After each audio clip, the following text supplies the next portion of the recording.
I am John Bittrick, the CFO and one of the co-founders of the SONA Foundation. I want to extend a warm welcome. Thank you. I want to extend a warm welcome to our music creators. I love you. You're my extended family. I want to also thank BMI, our hosting partner for the event, Barbie, Michael, and Barbara Kane are awesome. They have provided so much support to the music community for so many years. Thank you, Barbie.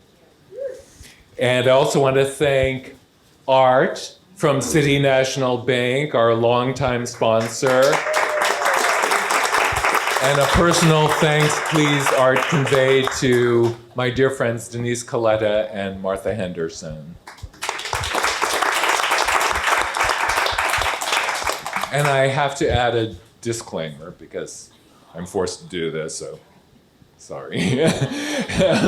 But the information that we're going to be presenting is by means of a conversation and sort of a view of how a creative person aligns themselves with financial success.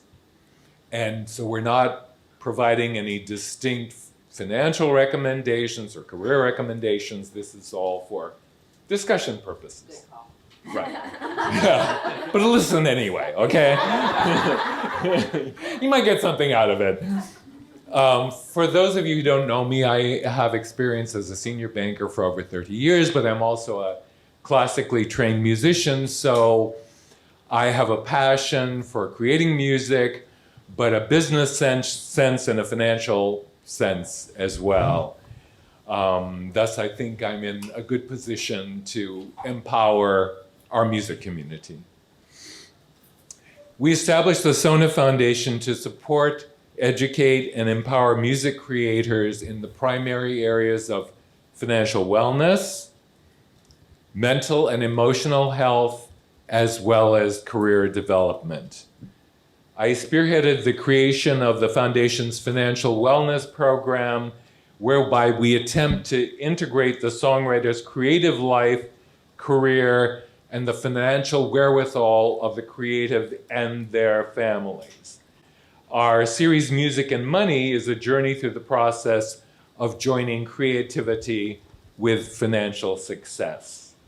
And during our first panel, Financial Planning for the Music Creator, we wanted to create a trusted and knowledgeable team. We wanted to teach you how to create that team where you trust in the knowledge of your team members, but you also realize that you have to verify you are ultimately responsible for your own career and financial success. And during our first panel, we had a senior banker, a top attorney, business manager, as well as Kay Hanley, because we always want to approach our education efforts via a creative person, from the perspective of a creative person. Future panels are going to cover such areas as catalog valuations, wealth management, alternative investments, and aligning yourself closely with your PRO to assure the fullest use of the resources of the PRO. And I just wanted to give you a brief rundown of today's event. It's called Put Your Catalog to Work, a conversation on building the value of your music catalog. So what are the most impactful steps you can take to platform your music, how to collaborate with other music creators, as well as how to build alliances with the organizations that are going to promote and distribute your music. So it's going to have a creative element, but it's going to have practical applications as well.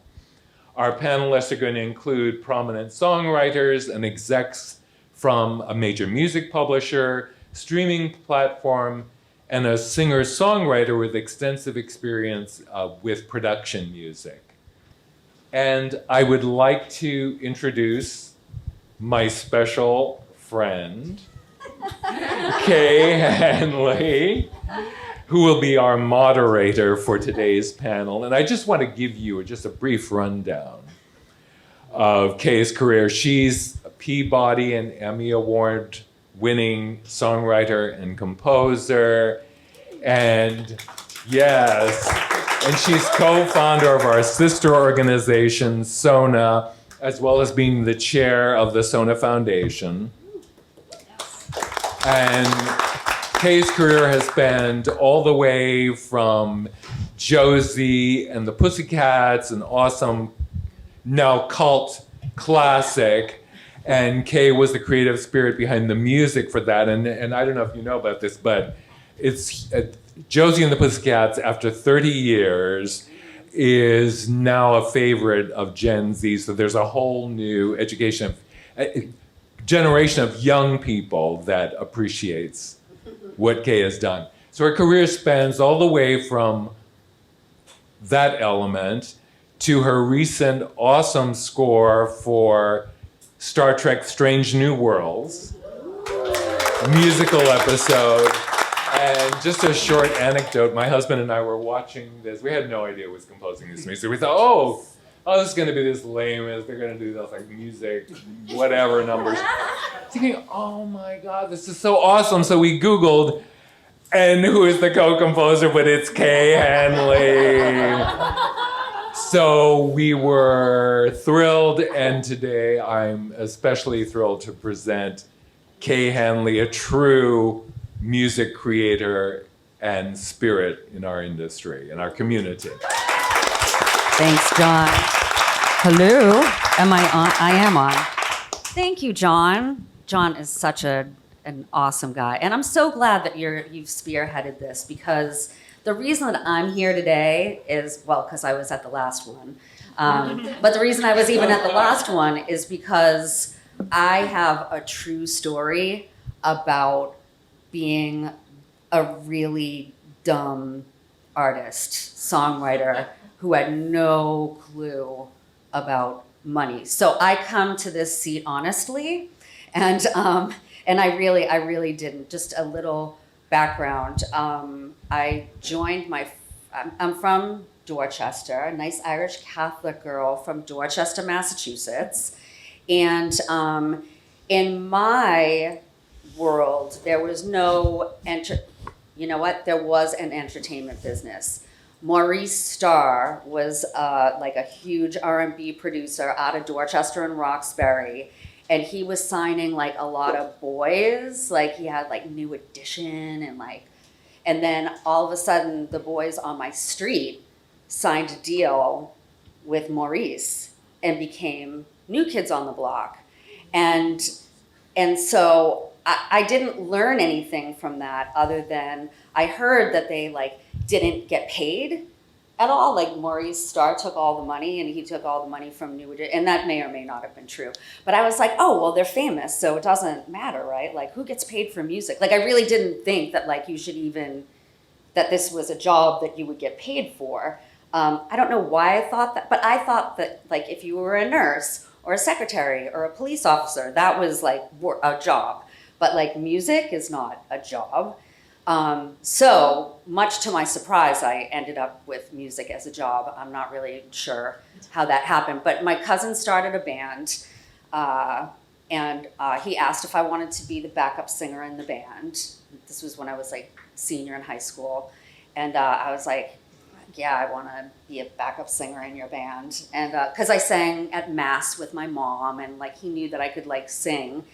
And, but I had no idea. Anyway, fast forward, I started writing songs very much by mistake. That was not anything I had planned. I just started writing songs, and then we fired that whole band, and we started a band called Letters to Cleo, and I ended up making 3 albums on a major label and having songs on a lot of 90s movies like The Craft and 10 Things I Hate About You, and ultimately Josie and the Pussycats. And I was 34 years old when I moved to Los Angeles to become a songwriter. I thought I was going to be a pop songwriter. Little did I know that I'm not good at that. Like writing for like Hillary Duff or whatever. Like that's not my bag.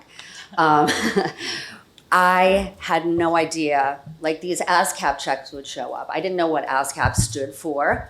I didn't know what that money was for. I did not know why it was showing up in my mailbox. I didn't know, and sometimes it was a lot of money, and sometimes it was a little bit of money, and sometimes it was, anyway, I had no idea what it was. I had never gotten a check from my publisher.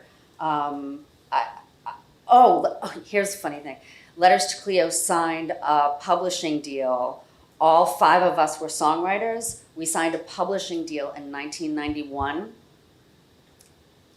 for $5,000 for all of us. To say that I had no business acumen is like really, really understating how bad I was at this thing. And just thinking that so when I moved here, I met my now writing partner, Michelle Lewis, and she knew a lot. She was doing a lot of pop songwriting. So she knew the business inside and out. And I learned about publishing, and I learned about the difference between the recording and the publishing. I learned about what ASCAP and BMI do, what our PROs do. And but I was 34 years old and 15 years into my career by then, before I learned any of this. So I needed this panel when I think if you're here, chances are you are not even, you definitely have some knowledge of the business, some business acumen as musicians, as songwriters, as producers. But it's really great to hear from other people how they do it. And we have an incredible panel here today that I would like to introduce to you. And by the way, Ariel, did you put together these little, you're the best. I just feel like I should have, we're gonna start first. I'm gonna introduce Claire Bernardin. She is a senior A&R manager at BMG with a focus on both general market and Latin music, the first role of its kind at BMG. She works closely with writers and producers such as Cadence, Cordelia, Nikki Flores, who I love, Erica Ender, Rush Davis, Domino Saints, and A-Trip, among others. Most recently, Claire organized BMG's first all-women 5-day writing camp, the Female-Driven Sound Lab, which centered around pitches for 5 artists from genres ranging from pop to alternative to Latin pop to country. Participants included female producers from BMG's own roster and beyond. This is Claire. And sitting next to Claire is Michaela Green, Associate Manager of Creative Music Creative Production for Netflix original film, is originally from the Bronx. That's in New York, in case I know you know that. I don't know, I'm not good at jokes. I don't know why I said that. And is an alumnus of Georgia State University. She received a BBA in marketing with a minor hospitality administration from the Robinson College of Music. So that means she did the catering today as well. I did. And has a professional certificate in music supervision from Berklee College of Music. Prior to working at Netflix, Michaela worked as an independent music supervisor while also coordinating music for Inaudible Productions on a number of Warner Brothers and Universal blockbuster films like Dune, which is crazy. She has also previously held music positions at the NAACP, Hollywood Bureau, for Fox Sports, and Island Def Jam Music Group. She continues to lend her efforts with the NAACP Image Awards and National Convention annually as a member of their internal committees. In her spare time, she works to connect the dots through areas of mentorship, philanthropy, and network building. That's Michaela Green.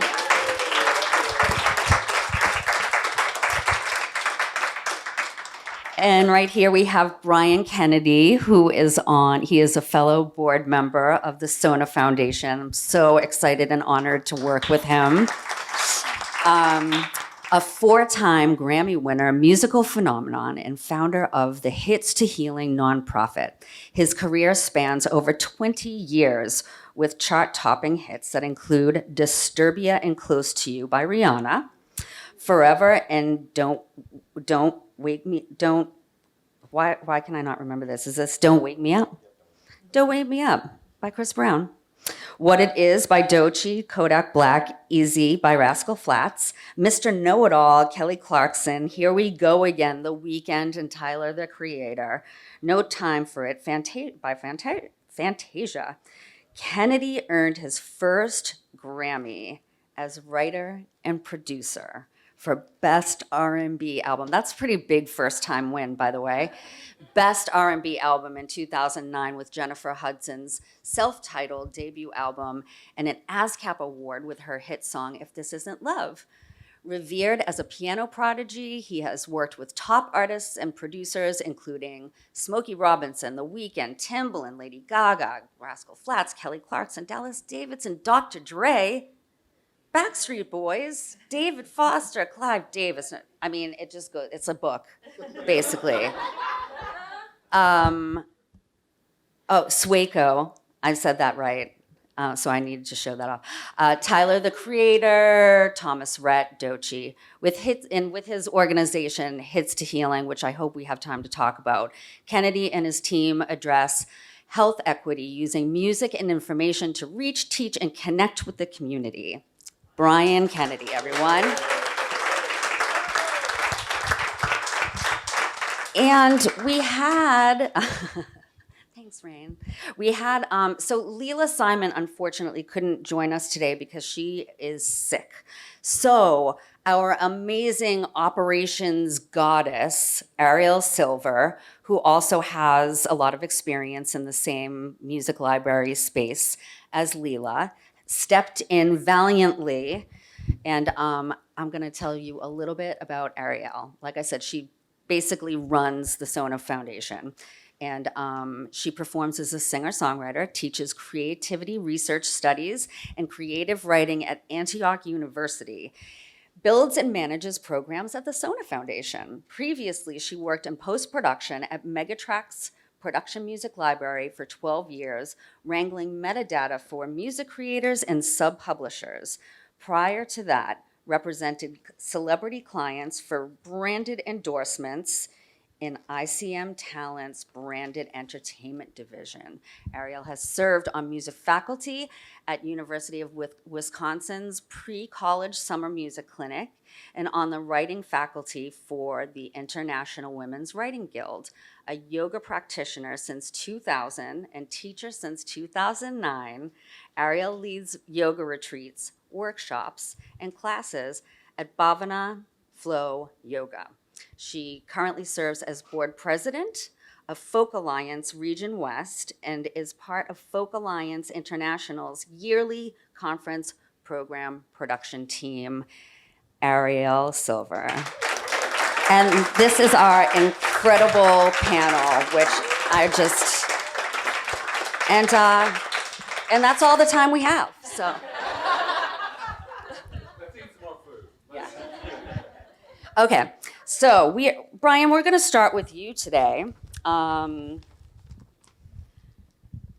I'm just so fascinated by how you have built your empire, and also just like the philanthropy you have so much cool shit going on, and I just think you're very cool. So when you look back at the trajectory of your career, what were the greatest business/creative challenges that you faced? I know that's a big question. Yes, but I have to answer because I know the answer. And honestly, first of all, it feels great to be here. You guys look amazing. And thank you guys for putting this on. This is really informative because I wish I had this when I was coming up. But anyhow, it's here now. The biggest challenges that I face is knowing what I didn't know. One of the things were, as a creative, we're often like pegged as just creatives. And so we want to do business.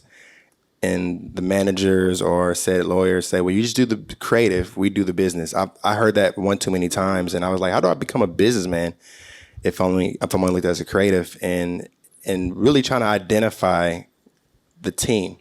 And so I think for me, I went through a few managers, a few accountants, a few lawyers to really understand that I had to become almost their assistant and do and have the information and learn the information. So I think what I did to not be in this position anymore is research and learn. Like as a creative, business feel the opposite of what we feel when we create. It's not like, the trees are green, the stars are blue, and I feel so alleviated making music. Business is not like that, but there is a way to transfer the energy and take power.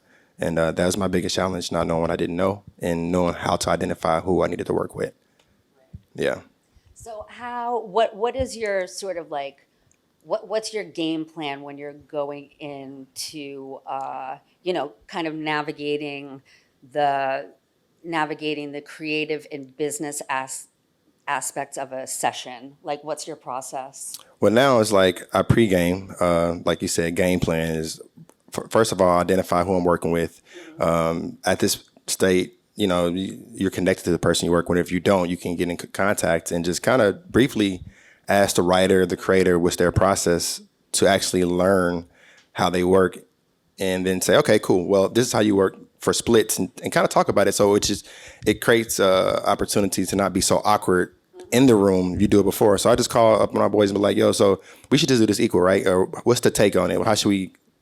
And they say, let's do it, let's not do it, type thing. So yeah, that's how I do it now. Versus back then, I would be in the room and I would feel like a little intimidated by the artists in the room or people in the room where I didn't want to say nothing then. But 2 months later, the song come out and you're like, I got 10% publishing on this. Like I thought the whole thing, but it's easy to speak up because most people in the room are feeling like you're feeling. And also that's the empowerment when you come in the room and say, hey, I don't want to be awkward about it, but like, let's figure out. And you don't want to overbake it before it happens. So sometimes maybe it's after the fact the person wants to calculate the song based on what they wrote. But generally, I like how Nashville works, right? Because it's like everybody split it equal. If we all here contributing, I feel like it should be an equal thing. Now, depending on artists and whatnot, it can get a little tricky. But for the most part, I pregame. I make phone calls or I say, hey, let's talk about the business first so it won't be as awkward when it happens. I think that's such a great idea. And do you find for the most part that people are like relieved that you're taking that on ahead of time? Of course. That like who's in the room? And so what's the information that you really want to start things off with? Like when you call your co-writer, what do you want to know from them in terms of their information? I say, well, how do you usually work? Like, what's your on a business? I ask them what they do, and they say, well, typically, usually we do splits, or typically, and they start giving me all their traumas, like my traumas, and it's like we got the same trauma. So look, how about we just put our traumas together and make good business happen? You know what I mean? And so obviously, that happens. So trauma bonding. Basically, that's okay. As long as we can come out of it, we ain't gonna, But no, seriously though, I kind of want to know from what are their experiences and what's their expectation, because for me, making music is a byproduct of building community and having great relationships. And so for me, the music comes from comfort. I rather know what you like versus what type of song you want to write. Because if I know what you like and understand who you are as a person, I can cenonnect with you, then everything else will be easy. So helping, my thought is I want to understand how you think so I can help correlate my vision with yours. And so when you leave the room, hopefully you have a great song, everybody's name. Right. Yeah, sorry. The basics. Splits. Yeah. Name. Let's all get on the same email and confirm. Let's document it so it can be. Right. Because people can't forget later when the song comes out. Yeah. That happens. And everybody's PRO. Everyone's PRO. Yeah. Correct. Yes. Sorry. Yeah. The standards. No. My bad. My apologies. That's but why yeah. I'm a moderator. That's why I love it. Yes. That's I'm the like, basic. Yes. Come on, Brian, for sure. give it to me. But yeah. Yes. All that stuff. All that stuff. Right. And have you found that I've never had someone come back after I have had a few situations like early on when I was uncomfortable having those conversations about splits where people would be like, but I wrote the verse and the chorus and you only wrote the bridge and I need to get, and it was just like, oh my, and I don't even know how to, but really I'm the same way as you. It's like Nashville splits. If you're in the room, we're splitting it. And because the worst thing that's going to happen is that or the best thing that's going to happen is that you have a massive hit. Right. And it's not going to matter that you got 5 extra points. Right. Um, And I you can was- repeat it. Like the good experience with the room, you want to make another hit with the room. Because if you have Yes. bad experience, then there goes that magic that could create another hit. Right. You know? Yeah. So it's like you want to be on one accord so you can repeat it, hopefully. Exactly. the hit And do you happens. find yourself working with the same people Yeah. a lot? Yeah, I do. Or Different camps. Here's a question, actually. If you are writing for like is there a different group of people that you tend to work with when you're like writing for an artist or writing for like a movie sync or a TV sync? Like, do you generally Yeah, switch it up? typically I do. Lately, it's been like a very community-driven space. After the pandemic, everyone is just like, it feels new again. Like everyone wants to meet everyone and work with everyone. So it Yeah. feels like I got these group threads going on with like, come meet this person, you know this person? But typically for certain artists, depending on who contributes what to the project, I work with that. Like for the weekend and something like that, working with Rex Kudo. And then I work with James Fauntleroy for a lot of stuff I do with Chris Brown and Rihanna. And then for sync stuff, I work with my boy Dominique Saunders. And then we all start coming together like that. But yeah, for the most part, though, I just switch. I try to be open to new writers and new things. So, I don't want to get stuck in just this is how I do it. I'm Right. always open to, expand, but still protect the space of energy and whatnot. Now, have you ever thought about, or maybe this is something you already do, have you thought about having like a production company where you have like writers? It seems like you're busy enough for something Oh, like yeah, that. yeah. to I have, had a- like writers on staff or. Yeah, I've had a publishing company before. Just a really quick thing. Throughout my journey, I was diagnosed with FSGS, which is the most rare and aggressive kidney failure. And so I almost died in the process of being a songwriter producer. And I had a publishing company, I had a production, I had a studio, I had a compound. After my transplant, I just got rid of everything. And so now, I still have my own inner sanctum, peaceful space, but that's something I kind of fell back on because I was trying to do so many things and I wasn't prepared to do them. And so the answer is yes, and then no, and then yes Right. again, eventually. Yeah. Yeah. But so, well, that's interesting. So that's how you started your foundation. So Yes. tell us a little bit about that. So when I was sick, I hid it from everybody. I didn't feel comfortable talking about it because, people in this industry would think, here today, gone tomorrow.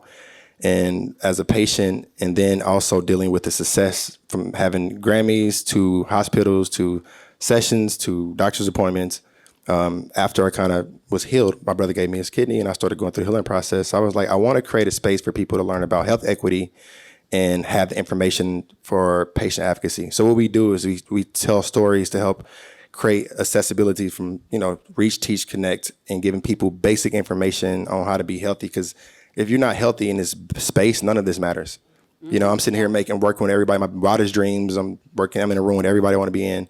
Massive headaches, tired, stressful. And so my goal is to help normalize healthy habits. I say healthy eats, healthy beats type of thing. Like if you can feel it, you can heal it. Vibes like that. Seriously, because You gotta if you're happy, copyright that or for sure. trademark it. You already know I got it. IP on lock on that. Nice. Where's my shirt? But let's go. I want your shirt. Okay, well, I want The fashion committee's up healthy here. eats, healthy beats. Yeah. So I love that. And so, I just want to, this is kind of off topic, but you said health equity. What can you please define what that looks like to you? where everyone, no matter what your color or background is, have the same health opportunities as generally everyone does. Mm-hmm. And as I was going through my transplant, not to go deep into detail, I didn't realize there's so many discriminatory things that happened to me throughout the process. Mm-hmm. The first question that was asked when I was in the hospital was, why are you here? I was like, well, I think I'm dying maybe. Well, why are you at this hospital? I was like, I live down the street. What do you do? I was getting interrogated. Wow. And so anyway, a week later, Rihanna sent flowers. This person sent flowers. She's like, guys, you must be somebody important. I was like, oh, that matters. Oh, now? Yeah. And so I quickly started realizing, like, okay, if I'm in this position and I have the access and the finances and the support, then the people like me every day don't. And so I started creating. And then I noticed with all the foundations and with diversity and inclusion, wanting to do that, didn't have the messaging. So through storytelling and media, we want to help change the narrative and normalize that everyone feels the same. Everyone goes to the same thing. Mm-hmm. We just need the access. I think that's unbelievable. And so as a little sidebar, one of the missions of the foundation, it's a 3-pronged mission. See, Chip, I should have had this all rehearsed for you earlier, sorry. It's a 3-pronged mission. Financial wellness is one of them. Mental health is another, and physical health.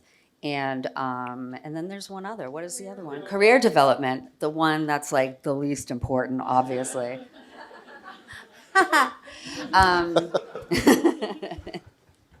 And so having someone like Brian with like a real life experience in this area is going to be an incredible benefit. We're going to have, mental health and just healthy songwriter programs, just like we're doing financial wellness with John. So let's move on to Claire. Claire, our resident publisher. So just like nuts and bolts, give us, like, what's the difference between like what a publisher does and a record label does? I know that this is 101, but I did not know the answer to this question. So fundamentally, it comes down to the copyright. So a record label works with the sound recording, right? Publisher works with the IP that is the song copyright. So it's going to be all the splits that you're turning in at the end of the day. So we administer everything from, once you turn in that information, once you turn in the audio, the splits, any other pertinent information, which there usually isn't a lot more of. I guess it would be like, writer full names and their IPI and their publisher information. what's the IPI? It is it's basically your your identifier. And I know it stands for something, and I am blanking on it right now, but it's your identifier. It's a little numeric code that gets assigned to you when you register with a PRO, and it's your identifier within the ecosystem. As like, this is, this can be attributed to you, and this is your work, and you did this, and it's going to be assigned to you for perpetuity until you reassign those copyrights, basically. So that's kind of the fundamental breakdown is we work with separate copyrights, and a lot of the systems that we implement in terms of, sync and to a certain extent digital marketing and A&R tend to be in line. So you'll see parallels across the two, but fundamentally based on how we work and who we're working with, it's just slightly different. And so how did you end up getting into publishing? Like, what was your entree? I know this wasn't part of the questions that we went over, but now I want to know. Sort of like your answer. I have no idea. No, I'm totally kidding. No, I had started my life as a musician and thought that I had wanted to, do the songwriter, musician, performer route, and then very quickly realized as I entered into university that was just like not the thing. But I was in a music business program, and sort of just pivoted and started working with the on-campus publishing house at the university that I went to, and then did my first internship, like basically ever, in the music industry with BMG, and did a subsequent one, and then just kind of followed that route and deviated and circled back after I graduated when I was doing a brief stint in live music, and somebody from the company emailed me and said, "We're hiring." I said, "Give me 20 minutes and you'll have my resume." And I've been there. It'll be 5 years, a week from Monday. Oh, wow. Thank you. To be at the same company in the music business for 5 years is like... It's crazy. Yeah. It's like a lifetime. Kind of. Congratulations, Claire. Thank you. So when you are looking to sign, a songwriter or an artist, what do you find is like, well, I guess I have a couple of questions. First, what are you looking for when you're signing? I love that question. I am looking for somebody who creatively, I guess you can break it down like creatively and like business wise, because I always look at both sides. Like first impressions are always the creative. So it has to do with, what does your music sound like? What are you writing? Is it pertinent? Does it follow industry trends? Does it make me want to listen to it again? Listening to music is 95% of my job. And if I don't want to listen to your song more than once, then probably not gonna continue conversations. But I come from a music school background, and I think that has helped me kind of figure out how to categorize different genres and what I'm looking for. And so I tend to gravitate towards musicians who, really know how to play instruments, who write lyrics that aren't just clever, but gravitate toward lyricists who are able to say what people are thinking, but may not be able to put into words themselves. And I think that's really important, just because not everybody has the ability to communicate what they're thinking or feeling all the time, and that's what we turn to music for so often. Yes. On the business side, I want you to know how to run your business, because you, as a person working in the music industry, are effectively operating as a small business. And if you don't know bottom from top, left from right, then it's going to be detrimental to you and your relationships throughout your career.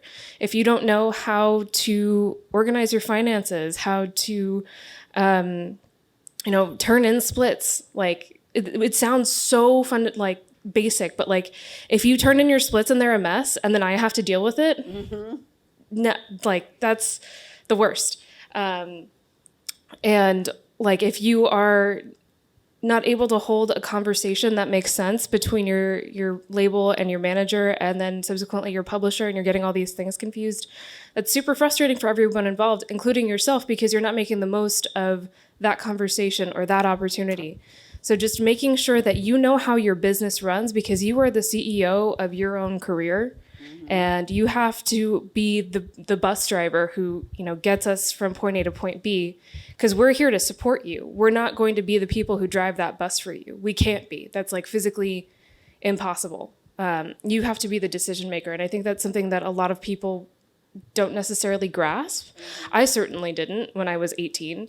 And I think for a lot of younger and up and coming artists and songwriters, it's super important to be aware of that decision paralysis is going to be the thing that haunts you every single day, and knowing how to make those decisions effectively, but also with the future in mind, is imperative. Decision paralysis. I like that. That's good. Why have we never heard that before? Okay, we're all appreciative of that, Claire. Thank you. Decision paralysis is the name of my next publishing company.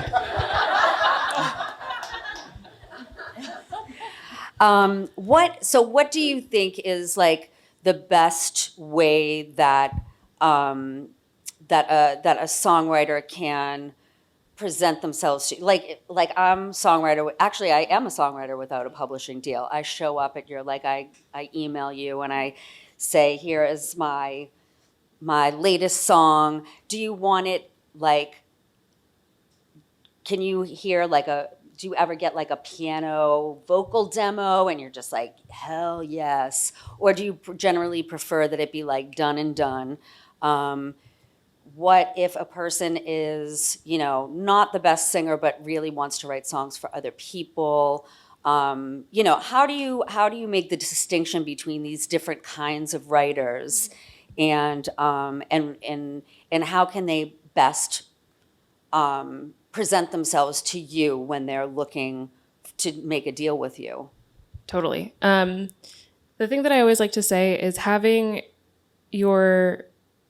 being as buttoned up as possible is going to be like wearing a suit to a job interview. And what that means is making sure that your demos sound as professional as possible. It doesn't necessarily need to be mastered. It's a demo. It may be like 85% of the way there. And this was always something that surprised me, especially when I was learning about, how demos get across the finish line and when you're submitting them. But now that I'm living it, I know that it's true, because it's really hard to take a voice note seriously. Yeah. Like it's really hard to take something that's like kind of half-assed seriously. And it's like, it could be the best song in the world. It could be like the next, I Will Always Love You. And if it's like a voice note or something that like just doesn't feel finished, it's going to be super difficult to be able to take it seriously. So making sure that like your production is as buttoned up as possible is going to be like probably the most important thing next to your songwriting, because even if you don't want to sing the demo, find a friend who's like down to do it. I always say, like, don't make contacts, make friends, do favors for each other, like make it happen with each other, because these are going to be the people that you rise to the top with. And then, that also translates over to how you present yourself, like physically and like visually. So like how you dress, how your socials look. Like you want them to be as aligned as possible so that people are able to identify who you are as an artist, as a songwriter, whatever. But if your socials are like all over the place and they like don't make sense, it's going to be really hard for somebody to take you seriously, because it's not presenting as a professional account. It's presenting as a social account. And that's fine. If you want to have a social account, make it a social account. But if you're creating a page or an account for your business, make sure that it is like in line with what you are doing. You were talking about what you're doing. The aesthetic is like sort of buttoned up and like clean, and like, yes, post photos of your dog, but also follow it up with like, this is my next single. He's listening to it. You should be too. And like using tools like that, because like you can still like have a personality and have it not be so robotic, but like, keep it like very in line with what you want to present to the world. Because after I listen to your music, after I look at your Spotify page or your written by playlist, the first place I'm going to go is your Instagram. And I'm going to see what you've done, who you're following, who you work with, who you're tagging, who tags you, because that is all pertinent. We don't have business cards. We don't usually use LinkedIn. Mm-hmm. Social media is our version of that for the music industry. So just keep that in mind.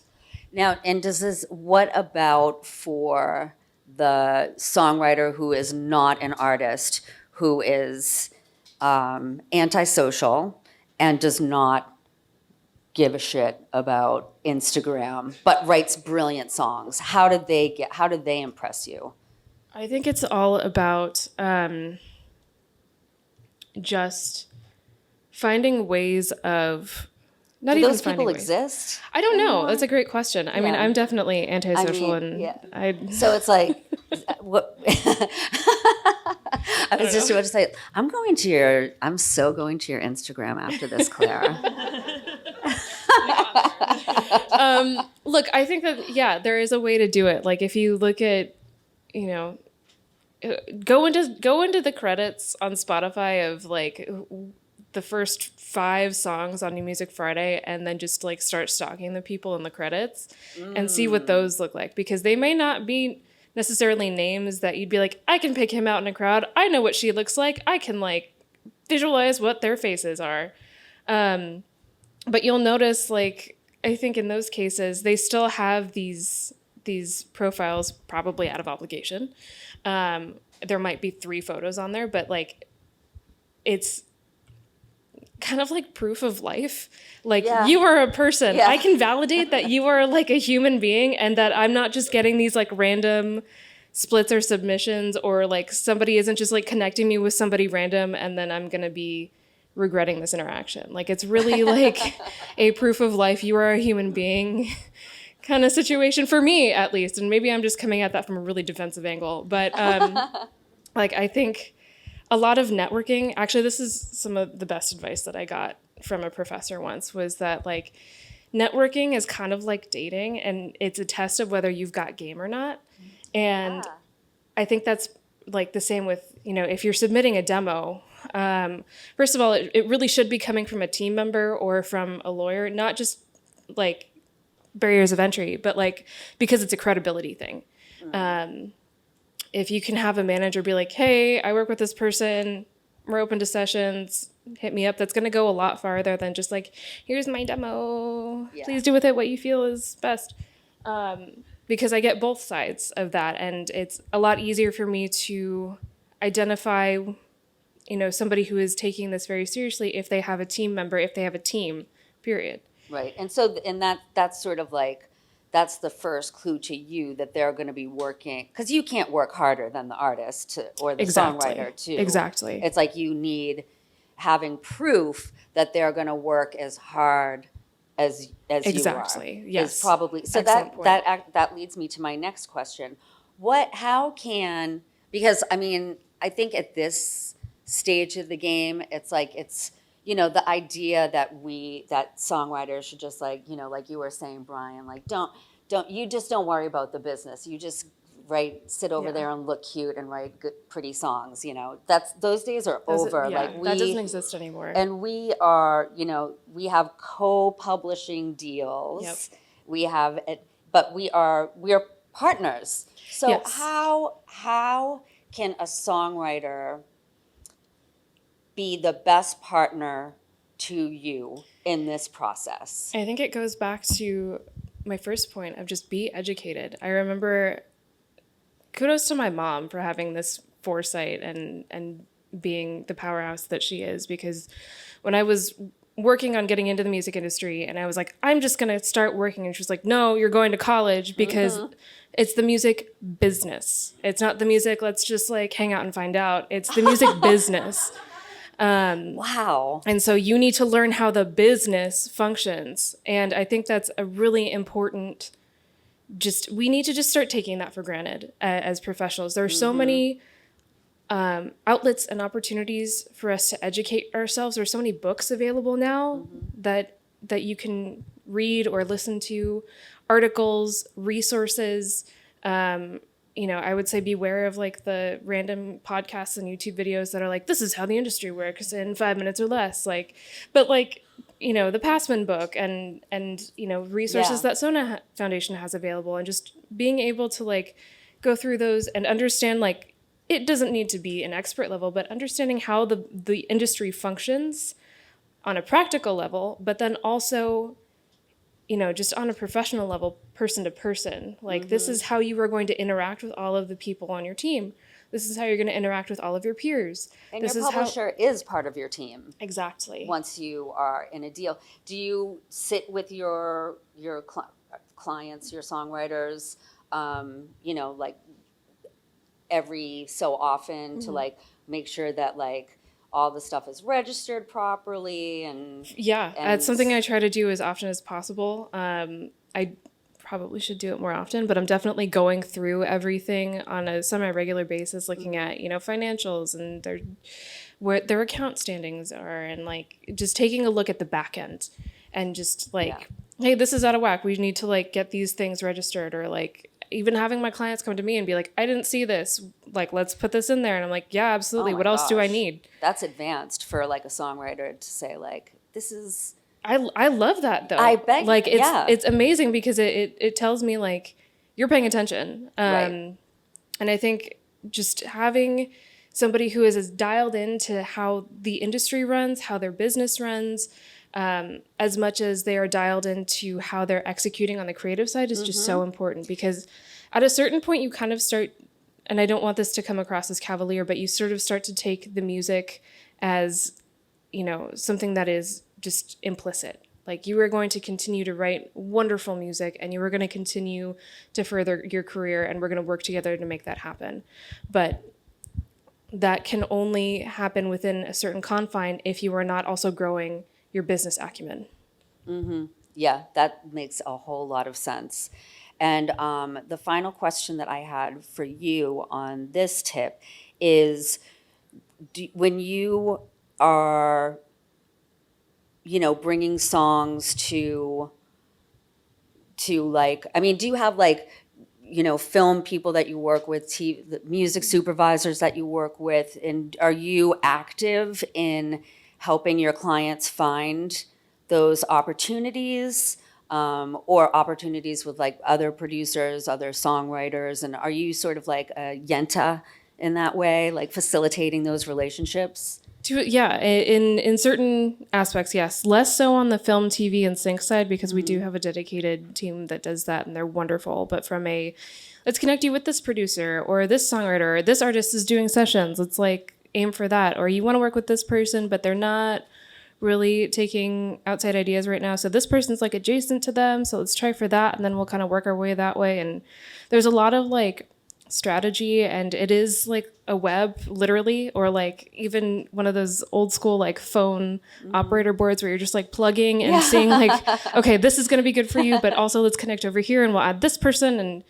And so there's a lot of that happens, and that's my favorite part. I love setting up sessions. I love the creative side is probably, actually, yes, more than the Like, business are side. you like going to the studio and like visiting the session? I don't do and that stuff? as much because I think that makes a lot more sense when you're on the label side. But when you have a songwriting session, like you just want them to go. Like I want my clients to just create, and I don't want it to be like, oh, the publisher is here. We've got to like pull it together and write a really kick-ass song. I'm like, no, I just want you to like do what makes you happy, and like that's going to be what brings about the most effective and wonderful song, you know. And let's just say that that you're Brian's publisher, and he comes into your office like quarterly or whatever to just go through stuff. Do you want him to be like bringing him? Do you want him to be bringing you his like favorite new people and and like do you want him to be pitching you songs and stuff like that? Is that a way that a songwriter absolutely. can? That's something that I ask my roster all the time. Like, who are you loving? Who do you want to get in with? Because even if I can't make A happen, I might be able to make B happen. Or, you know, there's a really solid chance. Or like if A doesn't happen, then we'll check out, you know, someone who's a lot like A, and it might be like closer to D, but then it's a way to work up to A, not like in a grading scale, but just like as an identifier. But just like, you know, talking, because like I can spit a lot of ideas at somebody, but if it's not going to make sense or they don't like that or they're not into it, then like I'm wasting both of our time. And I would really prefer to like get some input and be able to work off of that instead of just like, all right, here are your options. This is what we're doing. Go. And then they're like, why? What? None of this. I'm going to go do whatever I want. And you're like, cool, I just wasted a bunch of our time.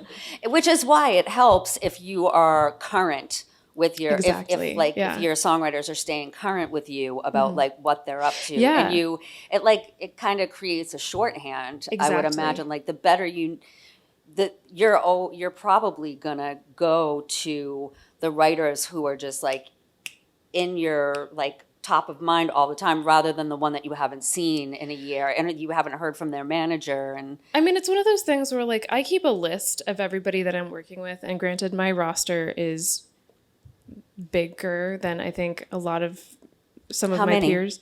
How I many currently people? have 53 people on What? my active roster. how many songs would you say are I in? do you could not manage? even tell you. Wow. Like, in a Who's your new- favorite? I'm just kidding. How do you pick a favorite child, you know? Which is the one you don't like? None of them. They're all awesome. Yes. No, it's an insane amount of songs. Yeah. That's So amazing. like I just try to keep like as much of a running list as I possibly can, especially of everybody who's like based in, you know, Miami, New York, LA, or if I have people traveling, because it's like, okay, this person can't do this session, so I'm going to talk to this person and this person and this person, or this person just asked me for a bunch of ideas. Here are like, I try to keep it to like under 5 because any more of that is just like overwhelming, but I could probably shoot them 10 or 15. And just trying to keep everybody as active as possible, within reason, without being like, this is really out of left field for you, but I'm going to pitch you anyway. Like, because that just doesn't get anything done either. But if they're into the idea and they want to expand and get out of their comfort zone, like, I love that. I love it when creatives want to like try something completely new, even if it like doesn't take, that's fine. You still did it. Yeah. Well, Brian and Claire, it was amazing to kick things off with you. We're going to kick off this next segment, our last segment before the Q&A, with Michaela Green. If you remember, she's the music soup over at Netflix. And so, well, first of all, Michaela, tell us how did you get into music supervision? How did you? Right. I did not have, first of all, hello, everyone. Thank you for being here. I didn't have a direct line to music supervision. I knew since early ages, loved music, knew I wanted to be a part of it. it was sports and music for me. And, once that dream of playing basketball past college went away, I was like, okay, so music it is, which is a weird backup to an immigrant mother. She was like, music is your background. I mean, your backup. But I wanted to find any way to be involved as somebody who I wasn't necessarily talent. I tried to dabble in songwriting early, but that didn't work out for me. But I was in the community and I wanted to help and I wanted to be a part of the process. So I started in radio. The relationships I built in radio led me to managing a studio in Atlanta, Georgia, and that led me to meeting the likes of Akon and his brother Boothium, who complimented me on my ear and offered me an A&R position at Island Def Jam back in the day. Wow. And from there, I kind of built my chops, shook hands, and I realized that any industry is male-dominated, but particularly in music and urban A&R at the time, it was so male-dominated that I felt like I lost my voice and that a lot of my ideas were kind of stripped from me. So I wanted to know where women were, and honestly, a lot of women were in publishing. I found them at CSAC and the PROs in Atlanta, and I used them as mentors, and through that, I met my first music supervisor, who was a woman who did all of the Wayans brother movies, and I was like, holy crap, like, what is a music supervisor? I want to do that, and that launched me into my kind of journey into learning more and more about what that is and how I could do that.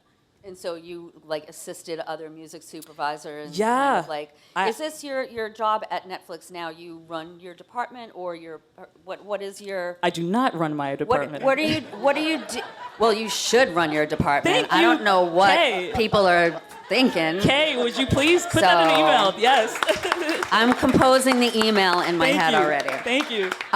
So what is your tell us about your job. I think for a lot of songwriters, sync is sort of like I want that, but we don't know, because that's where the money is, right? Tell 'em. And so, what do you do? What do you do? So I'm a music creative executive for Netflix original films with a team of about 9 people on the film side. We also have a series side of about 15 people and an animation team of about 5 or 6 people. So we're a pretty large team, and that's inclusive of our production side, who helps out our composers and us execute our creative ideas. My job is to, from the script phase all the way to the release of the film and the soundtrack, is to oversee music on select titles. So I don't look over our entire Netflix original film slate. I have a portion of that. So my job would be to, one, break down a script creatively, right? What do I think the tone and energy musically this film will be? What kind of composer do I think should be casted here? And then it's my job to have a conversation with the director and think through creative casting. So you want Hans Zimmer, our budget isn't Hans Zimmer, but here's a list of 5 to 6 to 7 composers I've met out on the field that can achieve that orchestral sound that you're looking for. Separately, it's my job to come up with the licensing budget. So I'll read, if it's in a thriller film, maybe there's only 2 licensed tracks, but then you'll have like a lot of Christmas movies that I do, or rom-coms where now you have 20 to 25 source songs that I need to license. So now I need to put together a budget saying I think I need X amount of money to achieve 26 songs in this project. I'll also hire a music supervisor. Sometimes we music supervise in-house if our bandwidth allows for it, but often I will hire a music supervisor and obviously music editor. If it's a musical, maybe I need an executive music producer that I'm employing. And it's my job to oversee that from start to finish, which means as edits come in of the film, we get a director's cut, we get a producer's cut, we have Netflix revision cuts. It's my job to notate and say, hey, this is what the studio is wanting, to talk to the composer to see, maybe I'm not feeling this cue or that cue. This is what I would like to feel. I'm never being too prescriptive in terms of what I want my composer or an artist to write. Is there any on-camera moments, right? Is this a bar scene where somebody's doing karaoke, which means I need a pre-record before we even go into principal photography. do I need an original song? Is there a really large montage where it's like, we can do something really special and bespoke here? And that's when I'm employing a songwriter. And, you know, I go into my Rolodex there, but it's overseeing that entire process. Will we have a soundtrack? You know, is the soundtrack inclusive of songs that's in the film, or is this an inspired by compilation album? All of that is something that I would oversee. So it seems like you have like a very bird's eye view For sure. And you're sort of the conduit between the writer and director of the project, of the visual, and making sure that you are servicing their vision 100%. with music. 100%. So how do you tend to go to the same people over and over? Are you like out, like pounding the pavement looking for new, like you said you can't afford Hans Zimmer, because who can? But like the young people coming up, like the new Hans Zimmer, who's even cheaper and more hungry than the mid-level Hans Zimmer. You know, how do you find them? I do that every day, and I do that every day, and it honestly is the best part of my job is music and talent discovery. As much as I'm beating pavement and going to shows and trying to figure out, like keeping my ear to the streets just to see like how music is trending and, you know, what I find interesting, or maybe it's not trending, right? Because honestly, sometimes a brief will call for a bad song. Like, this is a scene where there's a band and this is shitty music, and I need somebody to make terrible music to sync right here. And nobody. It's hard to write a shitty song. Listen, too. we landed.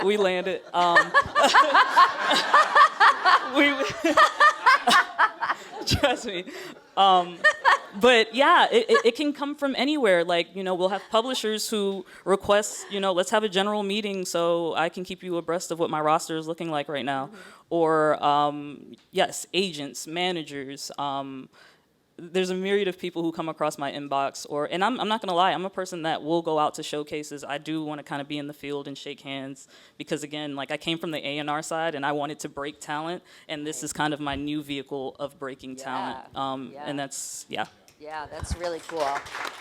So I'm Ava King. I am a young, up-and-coming writer, producer. I see you. And I am a huge fan. I have just like put together like a compilation of like all these amazing things at Netflix, and I love the person who is putting together the music. I find out that it's you, and I'm like, I need to meet Michaela, but I don't have a manager. I don't have a this. I don't have. How do I get to you? Right. Which I get that can be hard. For me, and this isn't everybody, so I wouldn't even use this tactic on every executive that you saw, but I don't mind you walking up to me even after this and saying, no, genuinely, I do that all the time. I'll be in Nashville at a recording session next week, and I plan to go to the film festival, and just I want to be amongst people and meet people that way. And that's often how I find talent throughout my career. I reach back a lot, and not back as in like, I think of the days of me coming up in this and the people that I've met, and it's been so many times that just because we had a good experience or a good memory that I'm like, oh shit, I remember that I need this obscure just like alt hip hop, and I'm like, who do I know that can do that? And we had that one conversation one time, and I will dig on my IG or on my email and get back to you. But also, yes, I've had general meetings with managers, with publishers, with agencies, and if they do a great pitch, then yeah, I will reach back and think about those artists. But there is something to be said about standing out, because it can get redundant, and these rosters do run deep at 53. Like, that's a lot of people, and there's a way to stand out. I work with a lot of composers, and something that I noticed that composers and music supervisors do that I haven't seen songwriters do as much is like have a reel available and set general meetings and figure out how to get into Netflix just to have the conversation so that I know you and that my team knows you, because honestly, the problems arise really quick on film and television and animation, and you need quick fixes, quick solves. And if I remembered that you were in the conference room last week, you're going to be the first one on my mind. And I know the question is, okay, well, how do I get there? And it is through a lot of management, but like, y'all have LinkedIn and you have IG and you can look up hashtag Netflix or hashtag whatever show just came out. Look up, this is how I look things up. Look up whatever executive that was really proud of their work and it's all on their stories. Reach out to them. Often these executives have like 500 followers and are like live, have like meager lives. I swear, if you reached out to them and talked to them, that's a little different. And I feel like I just blew up a lot of people's inboxes. Yeah. But like, I like when somebody's like, I worked on a film called They Clone Tyrone that came out in July and it did really well. And people looked up that hashtag, and I'm not gonna lie, it was all over my social media. So it led them to me and said, hey, congratulations on, like, how do I get on something like that? And now we have a conversation, and now we have a general meeting, and now that's happened more than a few times. So I don't think we're that hard to get to. It's just like, to what Brian and Claire were saying, like, have your ducks in order. You have a reel prepared. Your social media looks professional. Because honestly, if I'm talking to a director and I'm like, yo, check out this girl. I think she'd be really dope for this montage. And then they do go to your Instagram and it's all like weird selfies and dog and cat things. It's like, it's really hard to land you. It really is. Sometimes it's not just the song. It's timeline, it's budget, it's appeal, it's the whole universe of things. So you do want to have that in order and treat yourself like a business. Right. That is really awesome advice. I didn't ask the question that you answered, and the question that you answered was way better. Oh and boy, way sorry. more helpful. Wait, now I feel bad. Did I miss it? No. You absolutely, you translated the question and answered something that I think is really helpful, which is that, like, to be out, to have your reel together, to do it like composers do it, because I know what you're talking about. That composers have, like, reels that show like a range. 100%. And songwriters can do the same exact thing. It's like, if you have your goofy ass country song that no one is ever gonna cut, like, maybe you're gonna need that for the Christmas movie, or like, Show you just it, never like delivering like a really good reel that shows a range is, and I Absolutely. think that's amazing advice. We're gonna have to get to the, what I wanted to ask is, like, when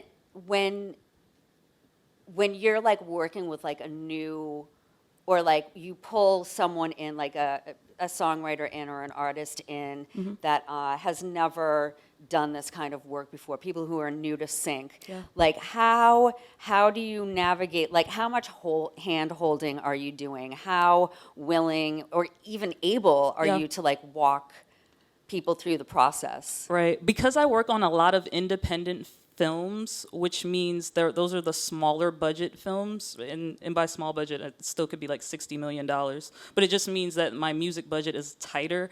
I am actively searching for emerging talent, so a lot of people are gumshoe in the area. I do a lot of hand-holding. That's kind of the trade-off, which which I don't mind. I just need you to be open to. I think people get really shocked. You're a songwriter. You've created something that you're like, yo, this is a diamond. This is a hit. It's perfect. And then I put it in my film, and the director has notes. And I send it back to you, and I say, hey, the director likes this. He doesn't like this lyric. Can you? And I've had first-time talent be like, nah, this is not, and you'd be shocked. And I'm like, really? That I would change it if you want this to stick, or if you want, or just because you're getting you need to be malleable. You need to be. I understand it's your art, and you don't want anyone being too prescriptive. But if you want longevity in this, you need to be collaborative. It's not just a director that you need to appease. It's producers, it's studio execs, and it needs to be a harmonious situation, a collaborative experience. And so with that, like, you have to be a collaborator, be a good collaborator, and that means taking the note. And even if maybe the answer for you is no, have the conversation. If you're just a shut door, then I can't help in that area. So I found that comes up a lot with emerging talent. It's just like, one, yes, I have to handhold, and on the back end, I've had many times where I already have the song in the film, and now I'm trying to license it, and then I realize that the splits are wrecked. Nobody knows what's going on.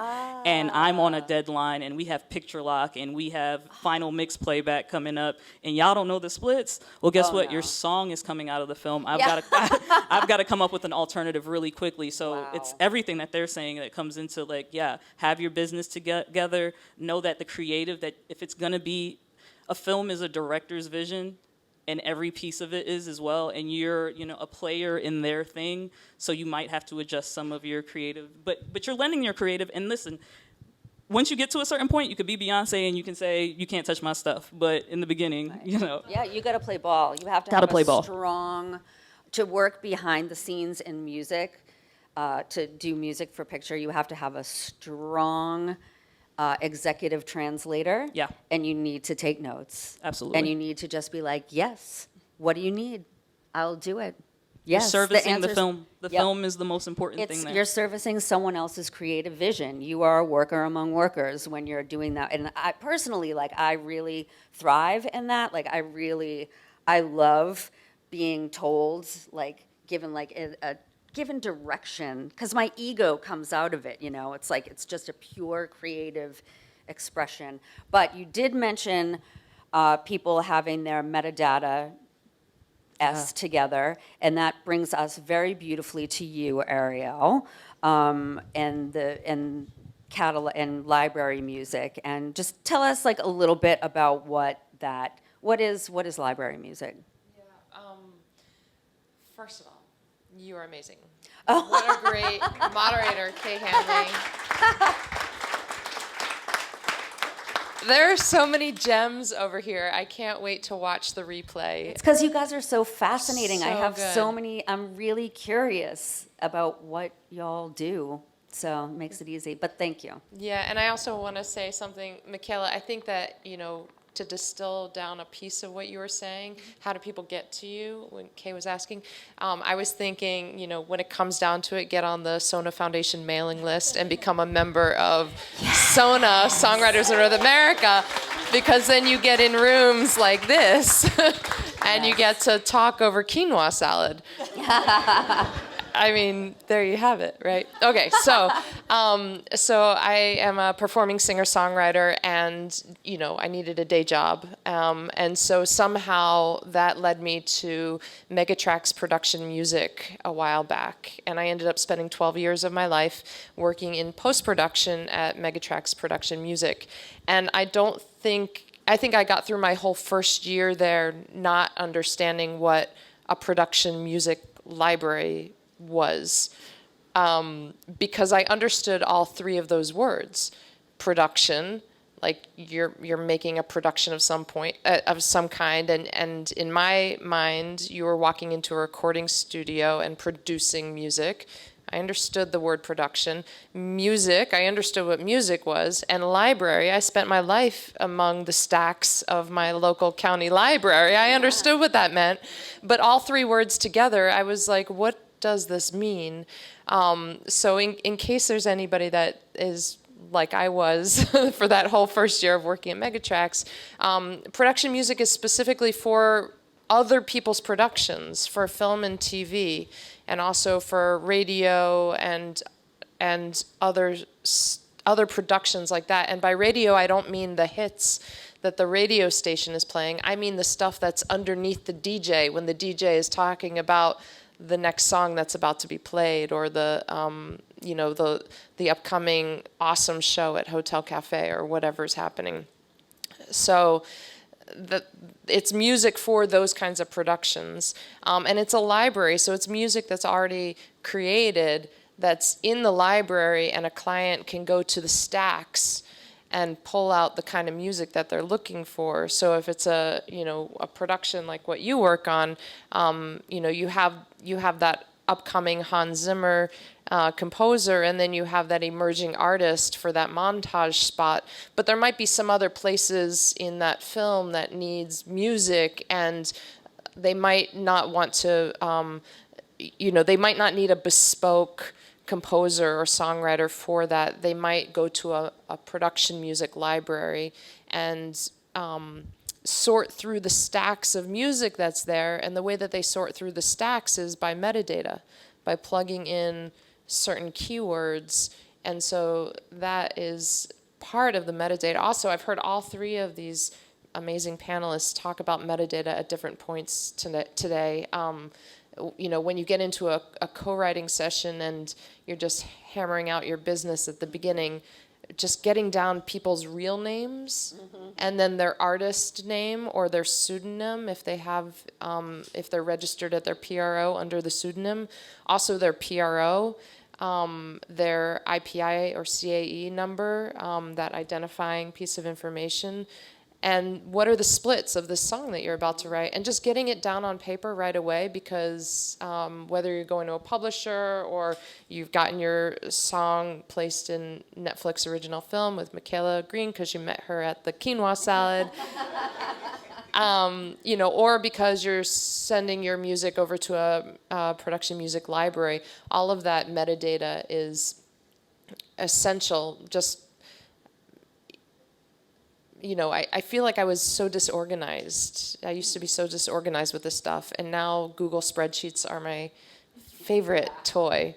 And I just have a Google spreadsheet of a song log and columns to fill out. And as I get more information about the metadata, as the song is moving on the conveyor belt of going from writing a song to releasing a song, collecting the ISRC code, the release date, the track timing, the instrumentation in a song. So this is like the CRW thing. The ISRC and the. But like all the like that, there's there's a menu of options that you can choose and different codes for different things to like. All of that, all of those different codes. That the instrumentation. I mean, you can have like a 99 field metadata spreadsheet if you want. I was actually trying to take my song log sheet, my favorite spreadsheet ever, that has all these columns with all this different metadata information. I wanted to bring a copy and like print out copies to bring, and I was like, I couldn't fit the columns on. I was like, I'm not gonna. It's an insanely big spreadsheet, but you're right. Like it's just It's called the CWR, the Common Works Registration. There you are. That's it. That's CWR. That's what I was thinking. Do you find that? Do you have a music library catalog? I mean, outside of your singer-songwriter stuff, do you do library music? So I did write some music for Megatracks when I worked there. That wasn't my job was in post-production, but I also, knew the people that worked there, and so could get some, outside freelance opportunities to write music for the catalog. So I do have music that's at Megatracks. So why do so many of my friends who are songwriter, producers, or, recording artists, why do they all have a side gig as library music people? Yeah. Why? What's so great about it? Yeah, it's a way. Gosh, there's so many reasons to have that. There's a centerpiece of what you as a creator, as a music creator, want to make, and I think that as music creators, we need to fulfill that need or that desire, that artistic impulse to write the music that we want to write. But also we can write to the marketplace, and this is another marketplace. If you are an artist that is a singer-songwriter, but you also love, Afro-pop or, funk R&B, if you have a kind of a bullseye of your genre, what kind of artist are you if you happen to be an artist? But you also like to write in other genres. Production music is a great way to, write in those other things. You can create a pseudonym that you're registered under at your PRO and release, catalogs or albums of this other kind of music at the production music library. Now, just because you are with a place like Megatracks doesn't mean that your music is getting placed. It's just going into the library. So the clients whether it's Netflix or whoever, they go to the library. Maybe they'll use your music, maybe they won't use your music. So some of the libraries pay composers up front. It's a work for hire. It's a work for hire. So Yeah. I should say that. You So- relinquish all your... Because really what I was getting Yeah. at is, aren't they doing it to make a big pile of money? Well, you're doing it to make some money. Yeah. I don't big pile. And how does that work? So Yeah.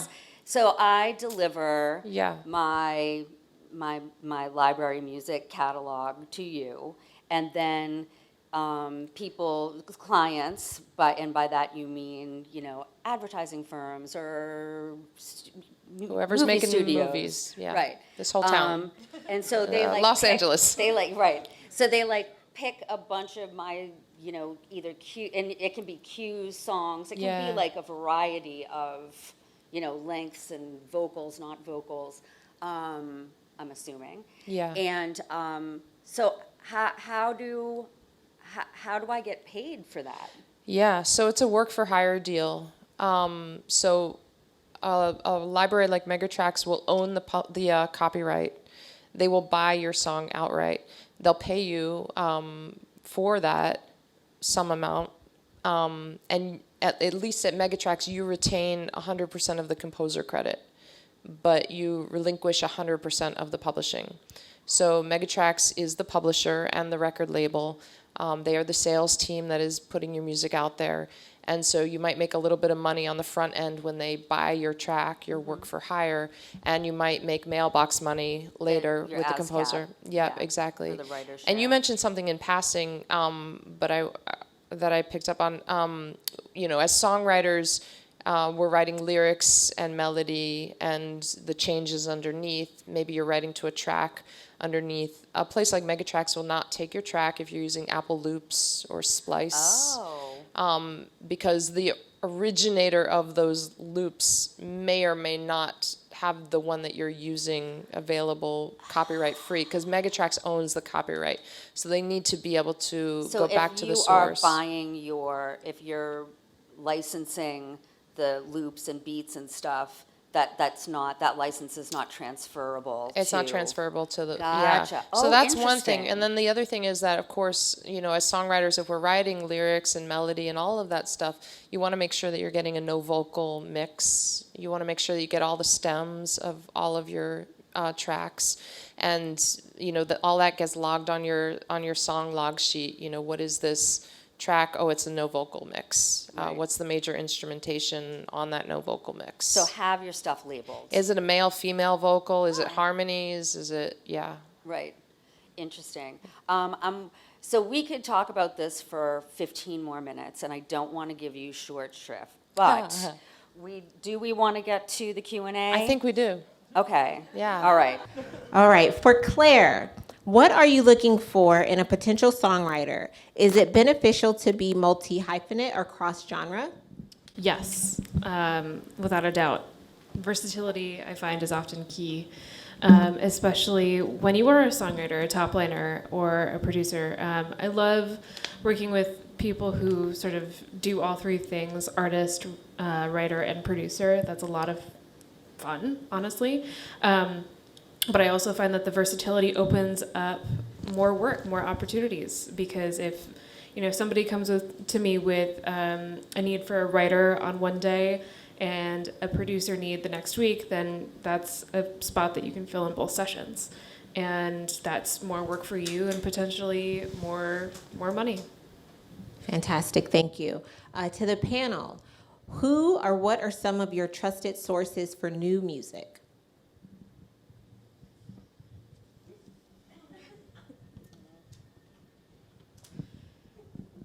If I'm honest, it's Friday, right? And so my inbox, I know, is slammed from different labels giving me the new music Friday. And and there's usually a disco link in there.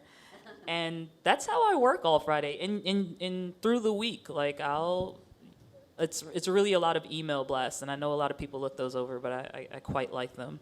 But then, yeah, I'm an Apple Music girl. I know there's a lot of Spotify heads. Okay, Yeah, I like to go to the explore and browse page and poke around. I'll give you a minute into the track, and if you've got me, you've got me, and if not, I'm just hitting next to see what else, or just, put it on shuffle. You never know.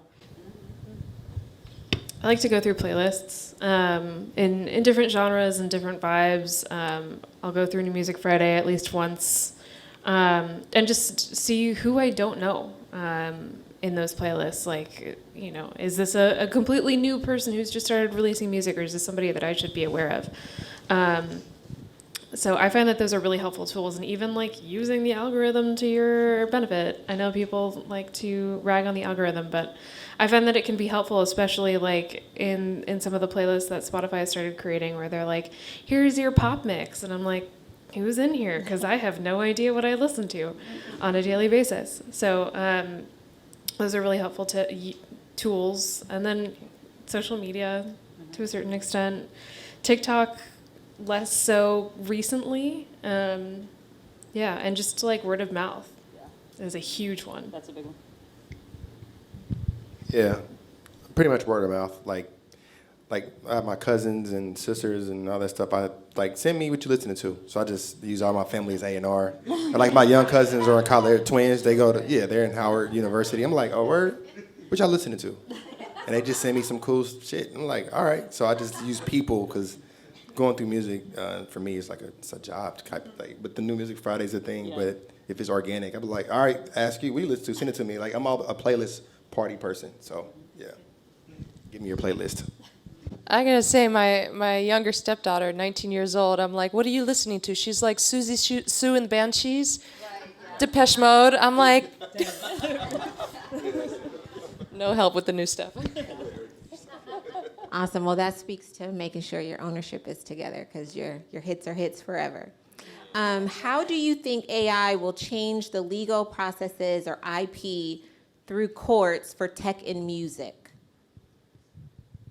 Through courts? I think, Elle, can you help me? Was that part of the problem that we're having with AI, part of the problem that we've had with tech and music from the beginning, from MP3 days, is because we have to go through, more or less, we have to go through trademark court to change any of the legal precedents dealing with IP and dealing with reproduction and technology and music and IP. And so I'm curious, I know we've all been through this thing with, AI might or might not be able to be assigned IP or not. That's not what I'm talking about. What I'm talking about is whether you have any ideas on how the legal process might change or catch up or not catch up, or how you think, even just legal process, the process at all of dealing with music and tech, and whether we'll have anything that actually benefits us. Awesome. Any kind of process that helps. Does anybody want to try to tackle that, or just overall thoughts on AI? I feel like we're in the middle of it, so I have no idea how it's all going to shake out.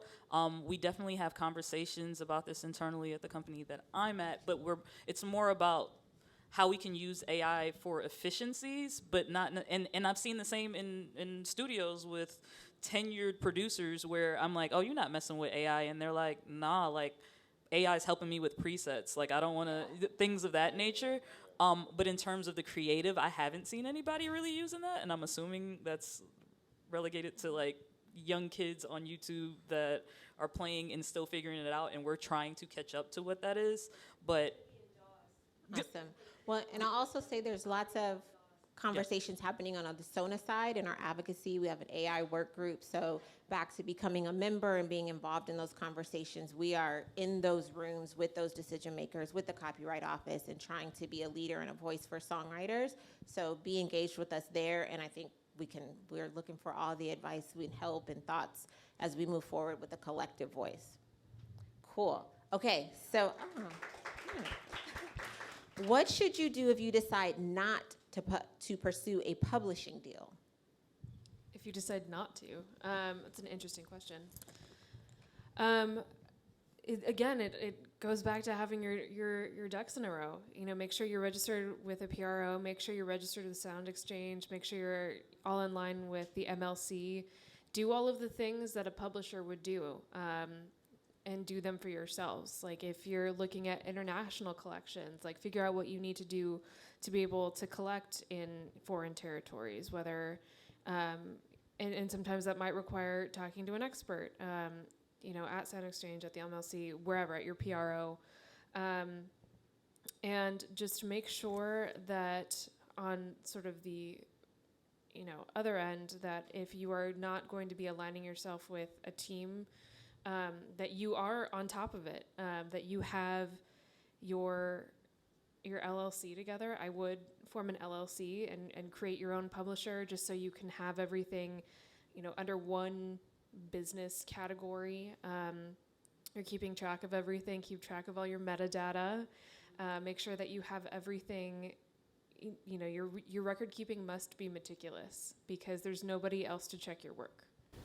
And you can create a publisher IPI with your, because if you're not signed to a publisher, you are a publisher, Right. Like that, you Just by default. And yes, and what you can create your own publishing entity with BMI, ASCAP, probably. Can you do it through CSAC? Yeah, I'm pretty sure you can. Yeah. And then so once you've created that profile as well as your LLC, make sure all of the information is aligned, so that when you are being paid, everything lines up and there aren't any hiccups and you actually receiving your money. And then that you start to get into like the regular business of setting up a small business, of like, have your bank account.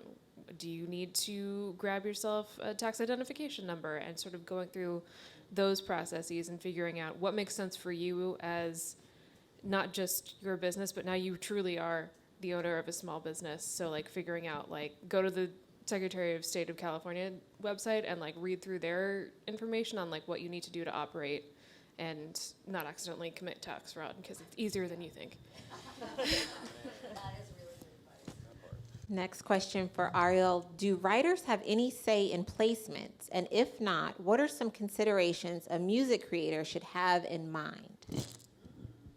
Oh, yeah. At a production music library, you don't have a say in your placement.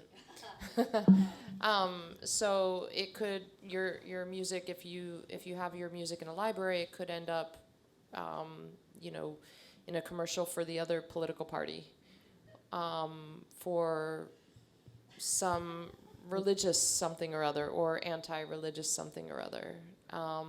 Could end up in some kind of propaganda something or other. And I'm making it sound dire and dystopian. I think it's sort of the exception to the rule that kind of stuff happens, but just to recognize that potentially could happen with your music. And so, or simply, just not aligned with your brand. If you have created a brand, got all your socials and your website, et cetera, in alignment with what you're doing, your public face as a creator. So some music creators will create a pseudonym, an alias, and write under that. That's one thing. Something, a little story that stuck out in my head. We were talking when I used to work at the library. We were talking about writing some Sanskrit mantra chant music, and the conversation came up that you never know where that might end up. It could end up in something that's sacred to one person is propaganda for someone else, and so those are some considerations. Awesome, thank you. To the panel, given the changing landscape and how consumers view content, broadcast to digital, do you anticipate royalties changing in a significant way? If so, how?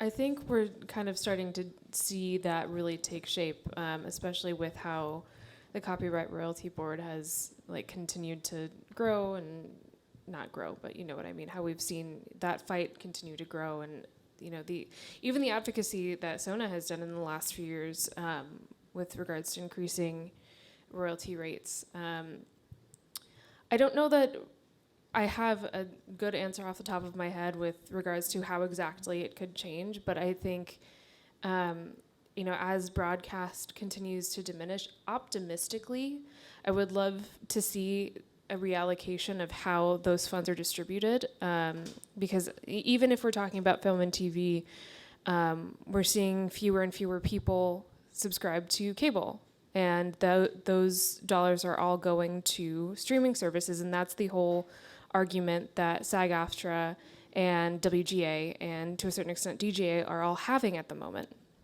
And I think we need to be very closely watching those conversations and watching how that pans out, and even talking to our counterparts in those organizations about how their lives have been affected, how that structure is working, and seeing how the parallels, sort of line up between our industry and theirs. Because even though songwriters can't legally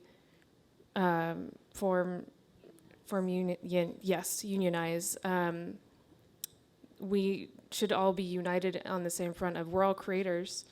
We're all doing the same thing. How can we work with one another, work with the larger entities like the publishing and the labels, to continue to increase our take-home pay at the end of the day? It's critically important that we support WGA and SAG-AFTRA, because the things that they're fighting for are the same things that are affecting our bottom line. And if we were able to collectively bargain, we would be asking for the same exact things.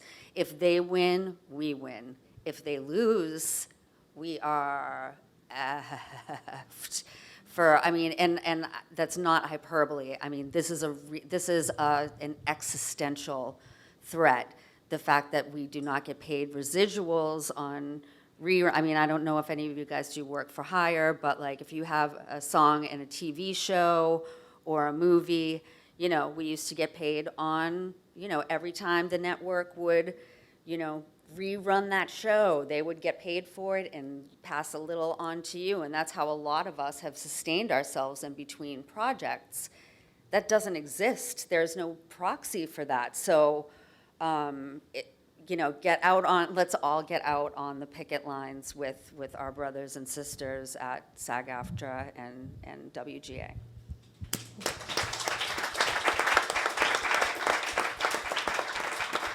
For Michaela, can you give an example of a great collaboration with a songwriter and a bad one?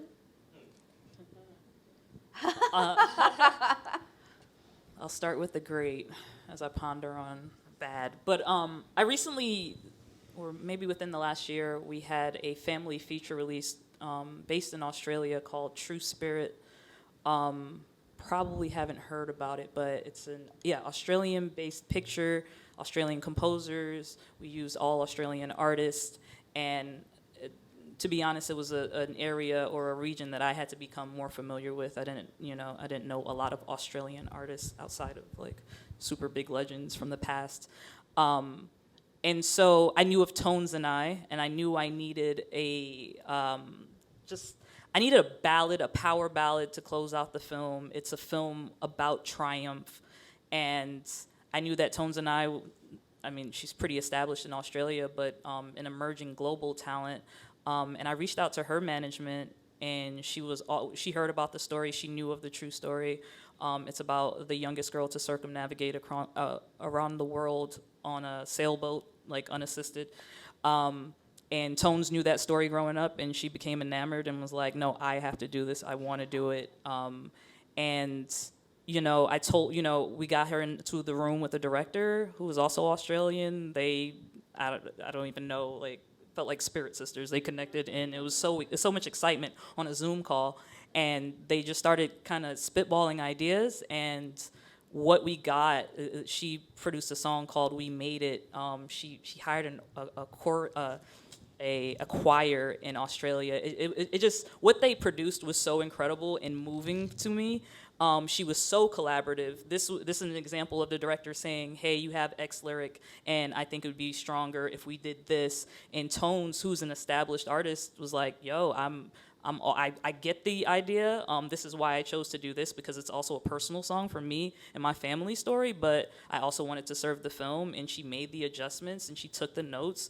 You know, it was an idea for me to say, like, yo, what if there was a choir on this? And she was like, no, bomb idea. Like, it just was so collaborative in that way.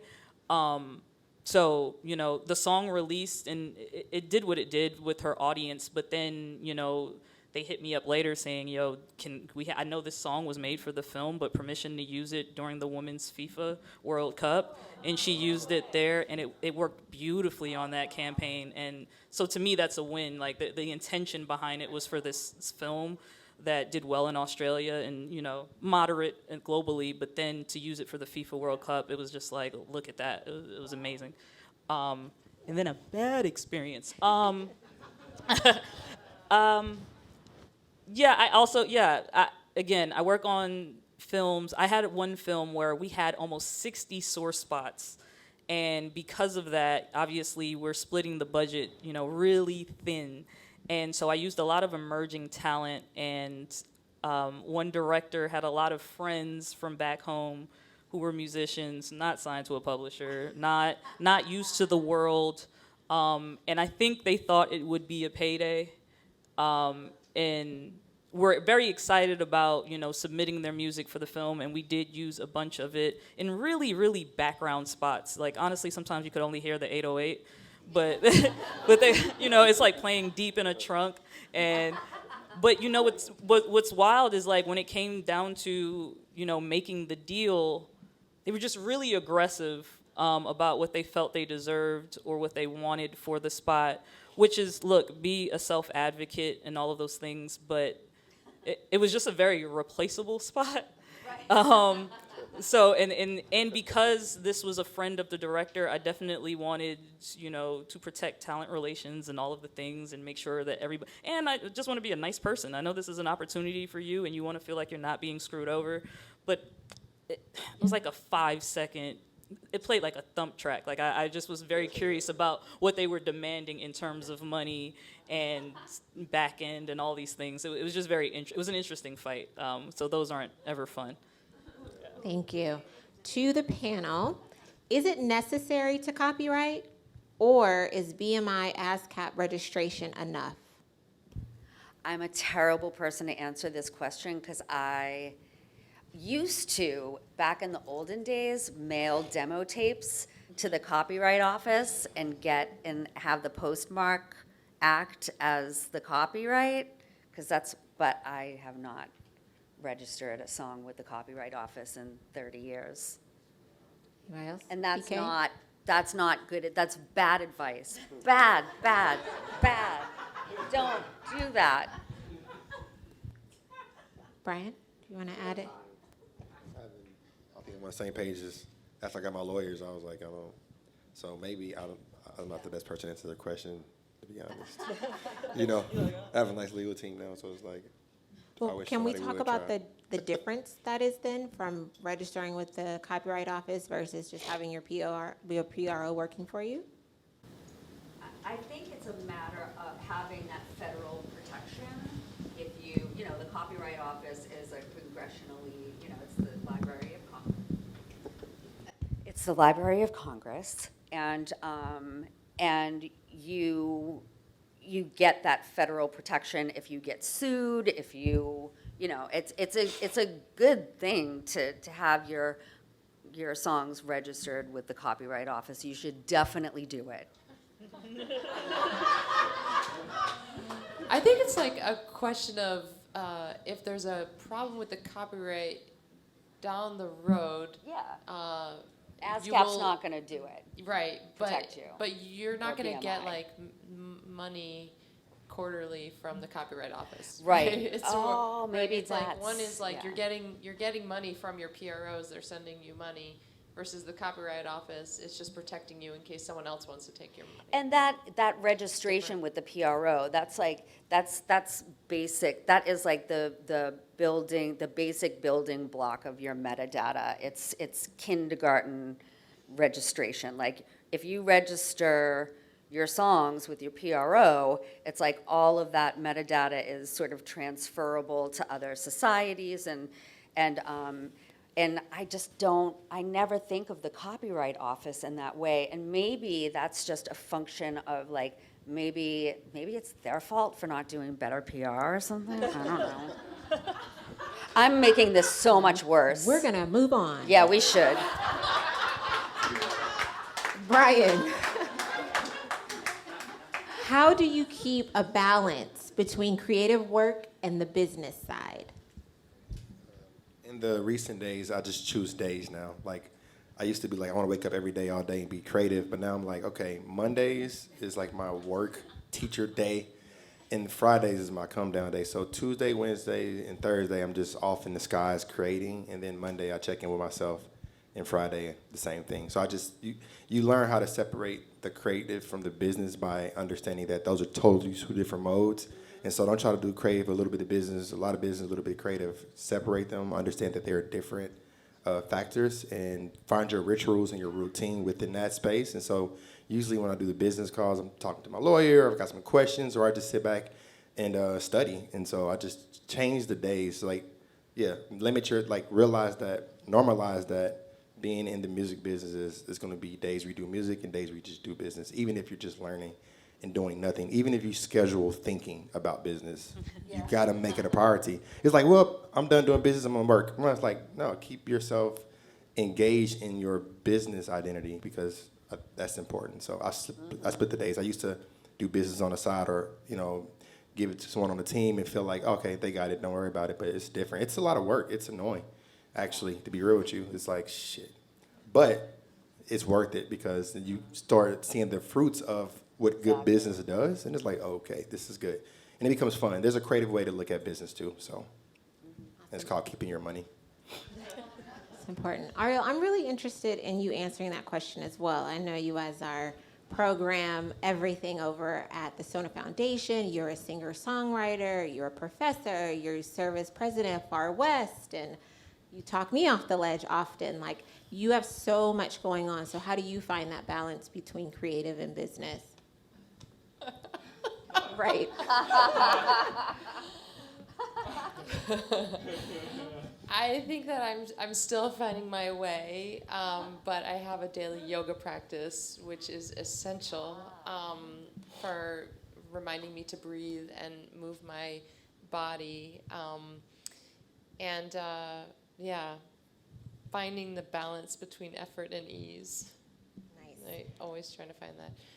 But I'll say one more thing, which is that I think that we can manufacture time by being more purposeful in our systems. When we create standard ways of doing things, or create systems or spreadsheets or whatever, templates, it invents time in our lives. So That's there's great. that. I think it's Venus Williams quoted not long ago that she found so much freedom in discipline. Because in the discipline, you know that you have this amount of time to do this, or you have stopped everything to dedicate it to something else. So when she unlocked that it was through the discipline that the creativity came, it really like changed her life. It was illuminating for her. Okay, last question. I think this is super appropriate. We've kind of touched on it, but I'll leave this to you guys.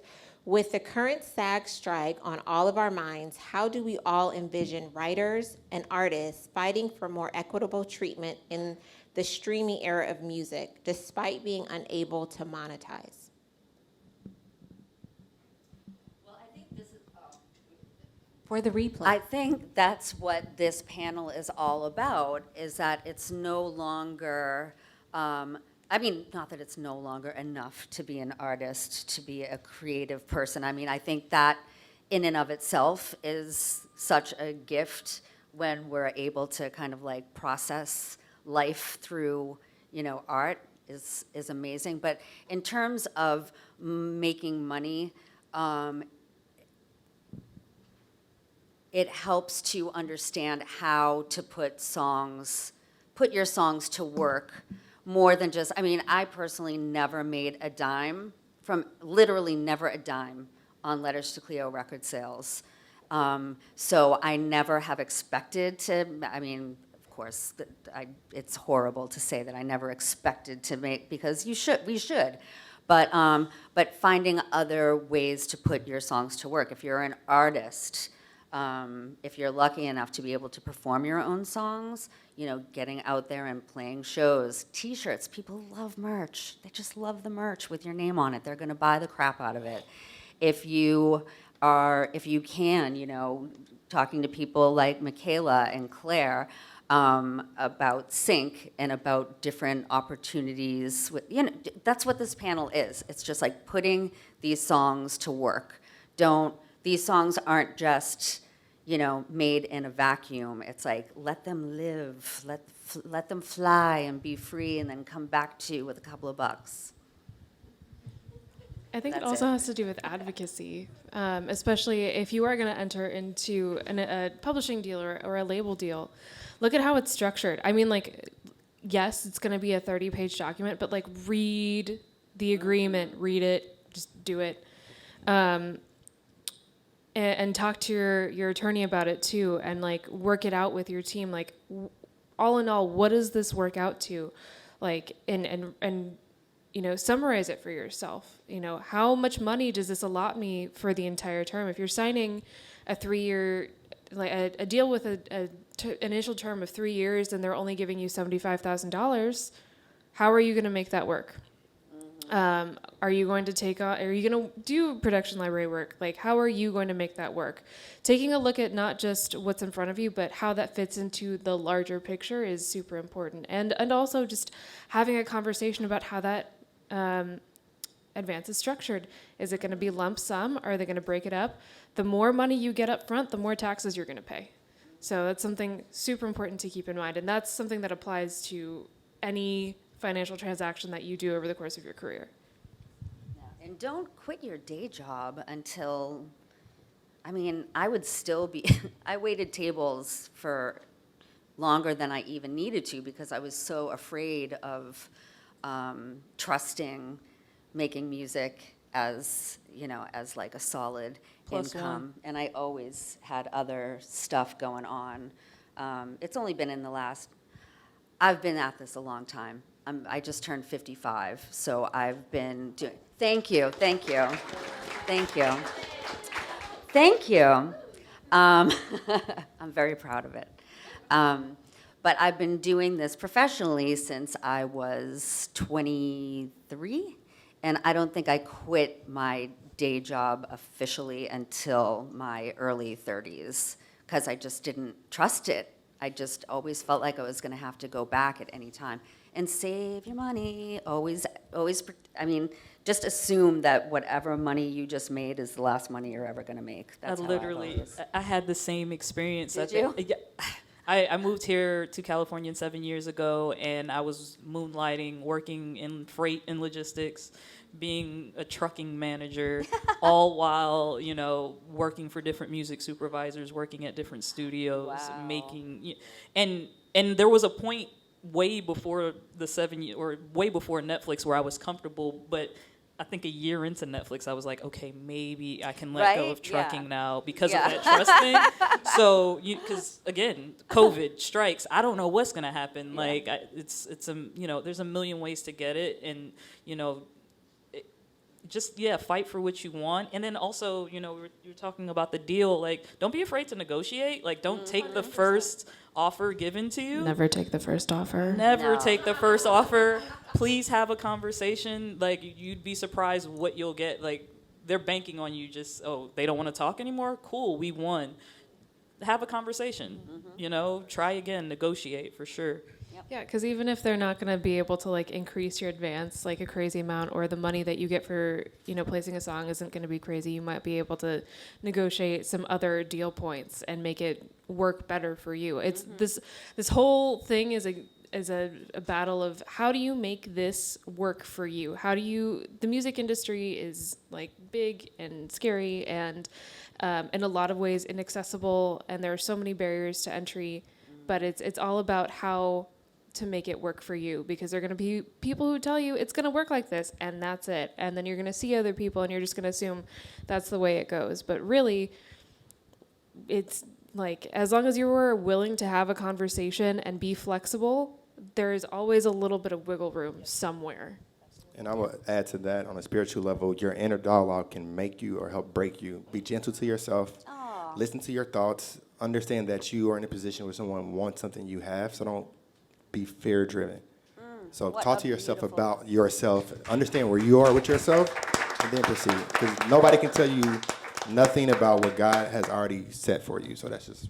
What a beautiful thing to say. And I wonder if that's where we need to close, because that was like that's such a beautiful way to be gentle with yourself and be careful with the language that you use to define yourself in your head. It's like, that's really, thanks for that, Brian. I needed to think about that today. I don't know, John, thank you so much for having this be your brainchild. I love this series. And I'm so glad to see like some repeat offenders today. Yeah, and, we love having you beautiful creative people here. And thanks to Barbie Quinn from BMI for always being such a wonderful hostess. And thank Art from City National Bank. Yes. And Rain and Amy from our other board members from the foundation, and Miss Kelly back there, who's like all-knowing, all-seeing, my best friend in the whole wide world. I don't know, is there anything else, John? That's it. We'll see you the next time. Thank you, you guys.